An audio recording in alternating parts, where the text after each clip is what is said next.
Assalamualaikum warahmatullahi wabarakatuh. My name is Reska Restianti from Class 2A. In this opportunity, I would like to deliver my presentation about resume material after mid-test in language, material, and development. Book 11, Perencanaan dan Pelaksanaan Pembelajaran dan Assessment Intrakurikuler. Planning and implementation of intracurricular learning and assessment, several steps in planning and implementing new paradigm learning and assessment activities, namely, lesson planning and intracurricular assessment. First, analyzing learning outcomes to develop learning objectives and learning objectives. Diagnostic assessment, planning and implementation. Developing teaching modules, learning, adjustment to the stage of achievement and characteristic of learners. Planning, implementation, and processing of formative and summative. Assessment learning result report. The last one is learning evaluation and assessment. For the first one, analyzing learning outcomes to develop learning objective and learning objective. Learning outcomes are learning competencies that must be achieved by students at each stage of development for each subject in early childhood education, basic education, and secondary education. Learning outcomes contain a set of competencies and the scope of the material that is compiled comprehensively in the form of a narrative, adjusting the developmental stages of students, mapping learning outcomes divided into age phases. You can see the passages that I write in the PowerPoint. Next, the procedure for developing the flow of learning objectives based on passages. First, formulate learning objectives and arrange them in the learning flow to achieve competence in that path. Next, analyze the elements of learning outcomes to identify competencies at the end of the path in those elements. Last, the team of educators collaborate to analyze the learning outcomes, script for the subject that were the focus. The diagnostic assessment aims to identify the competencies, strengths, and weaknesses of students. The results are used by educators as a reference in planning learning according to the learning needs of students. Under certain conditions, information related to family background, readiness to learn, learning motivation, interest, or student can be used as material for considering in planning learning. In planning learning, the first one is analyzing student report from the previous year, identify the competencies to be taught, develop assessment instrument to measure student competence. If necessary, gather information about student in aspect family background, motivation, interest, learning, facilities, and infrastructure, as well as other aspects according to the needs of students or school. Implementation of assessment and processing of result. The result of the diagnosis become data or information to plan learning according to the stage of achievement and characteristic of student. For implementation time, educators can carry out diagnostic assessment as needed. Teaching module development. Developing teaching tools that guide educators in carrying out learning. The teaching modules developed meet the following criteria. First, essential. Understanding the concept of each subject through experiential learning and across disciplines. Interesting, meaningful, and challenging. Cultivate interest in learning and involve students actively in the learning process.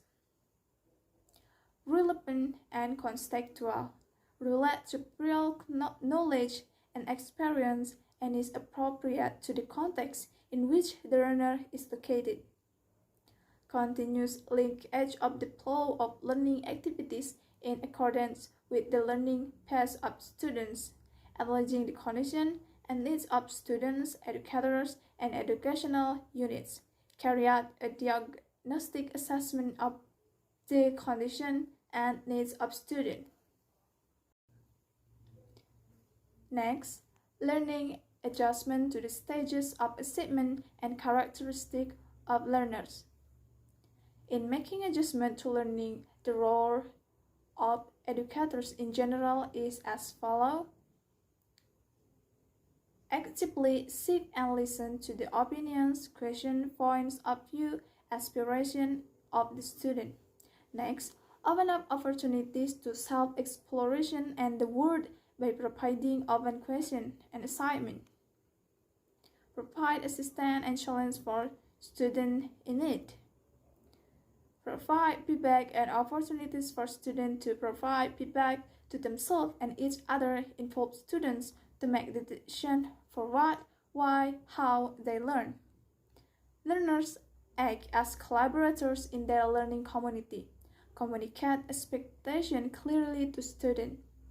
The understanding you want to learn, the skills you want to have, the profile of the intended student. Make a mutual agreement with students to respect each other and build trust with each other. Next, for the last one, building daily routines by getting used to a positive culture and consistently being a role model for students. Planning, implementation, and processing of formative and summative assessment. Assessment principle. Assessment is an integrated part of the learning process, facilitates learning, and provides holistic information as feedback for educators, students, and parents, in order to guide them in determining further learning strategies. The results of the assessment are used by students, educators, education staff, and parents as reflection material to improve the quality of learning. Types, characteristics, and function of assessment is the process of collecting and processing information to determine the learning needs, development, and achievement of student learning outcomes. Assessment paradigm: the planning and implementation of formative and summative assessment. Next, learning progress report. Reporting result is how to communicate what students know, understand, and can do. The report describes the progress of the learning process of students, identifies areas that need to be developed, and contribute to the effectiveness of learning. Assessment without feedback is only the final score. Therefore, feedback has an important role in assessing and improving performance. Progress reports are in the form of assessment reports that are the most commonly carried out by schools and must be considered to provide information that is clearly useful for parents of students and students. The last one, learning evaluation and assessment. Conduct learning reflection and assessment.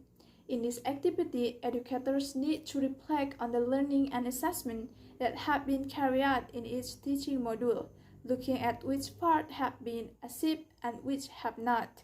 The result of the formative assessment can be used as a basis for conducting reflection activities. Identify what has worked and what needs to be improved. Next, identification of success can be done by utilizing various points of view, such as discussion activities with colleagues, using assessment data, as well as assessment from students. The last one, modification of the teaching module, is of course done after the learning evaluation and assessment activities. Educators can work together with peers to be developed based on their needs. That's all for my presentation. I am sorry there are a lot of mistakes, and thank you for your attention. Wassalamualaikum warahmatullahi wabarakatuh.